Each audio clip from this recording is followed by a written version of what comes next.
Emerging through mystery portals from another world, the monsters of Monster Hunter arrived in Teleria. Confused by their surroundings, they began to lash out and wreak havoc. The monsters were also followed by Pelicus, cat-like companions who are trained to help hunters in their world. The Pelicus successfully recruited 5 hunters native to Teleria and assisted them in defeating the otherworldly monsters. From the remains of those monsters, our native Teleria hunters created amazing armor and weapons, making them stronger than ever before. Alright guys, I have great news for you, and I think it's the biggest event ever dropped in Raid Shadow Legends. We will get Monster Hunter inspired champions in Raid Shadow Legends. They will get Monster Hunter gear and weapons, and they look amazing. The whole champion set is amazing, they're looking great, and I'm so hyped for it, you can't believe it. So we will get 5 new champions with Monster Hunter armor and weapons, and the first one is Rathalos Blademaster. His weapon is a Wyvern blade, weapon type is a longsword, faction raid, Bannerlords, affinity, force, type, attack type. This legendary right here will be the free legendary for 7-day login bonus. And we do have his whole complete skill set, and we will take a look in a second, but first let's go check out the second one. And second on the list is Zinogre Blademaster. Weapon is Usurper Fulgur. Weapon type is dual blades, faction raid, Shadowkin, affinity magic, and type attack. This champion right here will be the next fusion for us, and I have the whole skill set and we will take a look at it in a second, but first let's go on. Third of the list is Alatreon Blademaster. His weapons are Dark Claw, weapon type is a longsword, faction for raid is Night Revenant, affinity spirit, and he's a support type champion. You can get that champion right here by pooling shards and certain in-game activities, which I don't know what they are right now, but we will see later. Next on the list we have Fatalis Blademaster. The weapon is Black Fatalis Blade, weapon type is a greatsword, faction and raid is Dark Elves, affinity void, and the type is HP based. And you can only get this champion by pooling shards. Last on the list is R. Nergigant Archer. The weapon is a Doom Shaft, weapon type bow, faction and raid, barbarians, affinity is spirit, type is defense based. And you can get that champion by doing in-game activities and pulling shards. And sorry about the pronouncements of those champions, I clearly said them all wrong. But now let's talk about the juicy stuff, the skill set of the free legendary. You can all obtain him by logging in for 7 days in a row, and then you will all get him. But I want to mention that the raid champions in Monster Hunter armor and weapon, they look really amazing and I love it. For real, I love it. But now let's take a look at the skill set, because that's super amazing and it's gonna depend how good they perform or not. His A1 attacks one enemy, has a 50% chance of placing a 60% decreased defense debuff for 2 turns.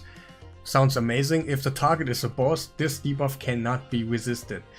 That makes him really viable, because you don't need to put accuracy on him to actually use his A1 debuff. So, because I haven't seen other debuffs, so that's really amazing for A1. It cannot be resisted. Of course the chance is not 100%, but it is a 65 on top, and it is amazing. And his A2. Attacks one enemy. Every second use of this skill in a round will attack all enemies instead. That's super nice, kind of funky. It's kind of funky, I don't know why, but then one time it's a single attack, on the next use it will be a AoE. So we'll also ignore 25% of the target's defense. If the target is a boss, we'll ignore 100% of the target's defense. To be honest guys, it depends on the multiplayer. If we get a huge multiplayer on this champion right here, it could be amazing, but it also could be like the weakest hit we ever seen in the game. So we have to take a look in game for that. His A2E. Attacks all enemies. Before attacking, placing a 30% increased crit damage buff and a 30% increased speed buff on this champion for 2 turns. To be honest, it's kind of sounding funky. Increased crit damage is nice, so you get more damage, and if the multiplayers are really nice, that could be insane. And for the first glance, increased speed on just himself is not the greatest in the world, but it can make him go over and over and over again.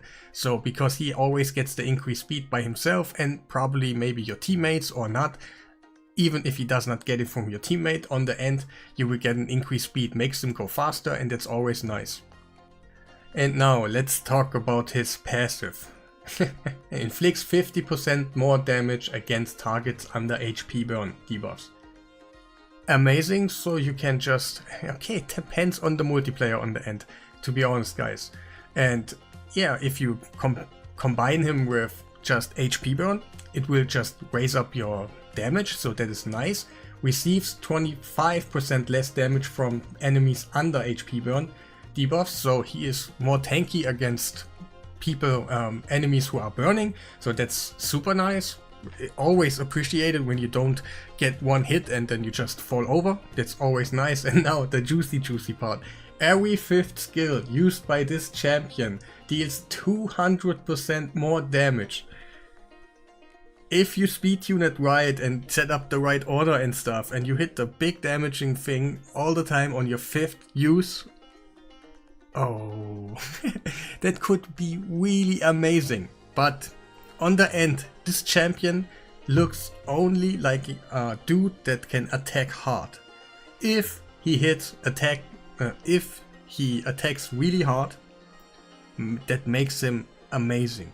We all want really hard hitting champions for our clan boss, Hydra, even Arena, but he does not give anything else in my opinion, so he must hit hard. They gotta bring it on the point, they gotta make him hitting hard. And one little reminder, you would really help me out if you subscribe to the channel, leave a like, put a comment under the video, because I want to reach 8,000 subscribers so I can actually go onto the test server and test out all those juicy champions for you and can build teams like I always do, and I really do insane teams sometimes on the channel, and you really should check it out. And yeah, let's go ahead and check out those juicy skill sets. Zinogre will be our next fusion champion. She will be a fragment champion. You can earn her by doing in-game activities, collect all those fragments and then just summon her. But let's check out the skill. Her A1 attacks one enemy 3 times, has a 30% chance of placing a 25% weaken debuff for 2 turns. To be honest, it's not looking too good. It's nice to have a weaken out there, but it has nothing funky like a non-resistible thing or so. So, A2 attacks one enemy 4 times. Each hit increases this champion's turn meter by 5%, so you will get 20% turn meter increase on herself. Also places a 30% increased speed buff on all allies for 2 turns. That is actually nicer because, yeah, increased speed on your team is always really nice. Just a one hitting attack, but to be honest, if the multiplayers are really insane, that could be game changing for you. I don't know yet. I haven't tested it, so I gotta actually go on the test server. So please go ahead and put a subscribe on the channel. So A3 attacks one enemy 4 times before attacking, placing a 50% increased attack buff on this champion for 2 turns. The first and the second hit each has a 75% chance up to 100%. Chance of placing a leech debuff for 2 turns. Leech is always nice, but it's again one enemy. I don't like it too much, but that's another thing if she hits hard. The third and the fourth hit each have a 100% chance of placing a 50% decrease attack debuff for 2 turns. Decrease attack is always nice if you can aim it, of course. It's just a single hit again, so it's not the best in my opinion.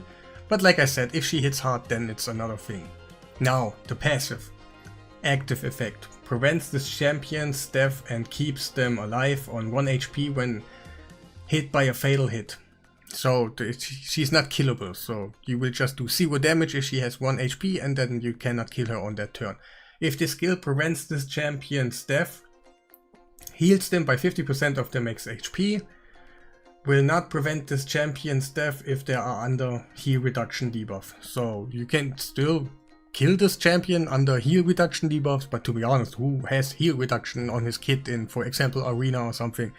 It's like a niche scenario, but overall, if this champion hits hard again, then it will be a super amazing champion. If that champion's just not hitting, like it's another Kayle or something, then it would be a big disappointing, because all the signs are just pointing at this champion will hit hard, this champion will also hit hard. And about the other champions, I do not have the skill set right now, but yeah, keep up subscribing and you will definitely know what's up in the next days.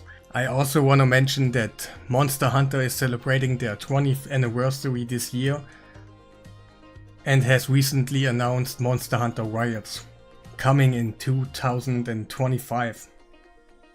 Please go ahead and check out monsterhunters.com for more information about that. It's a great game.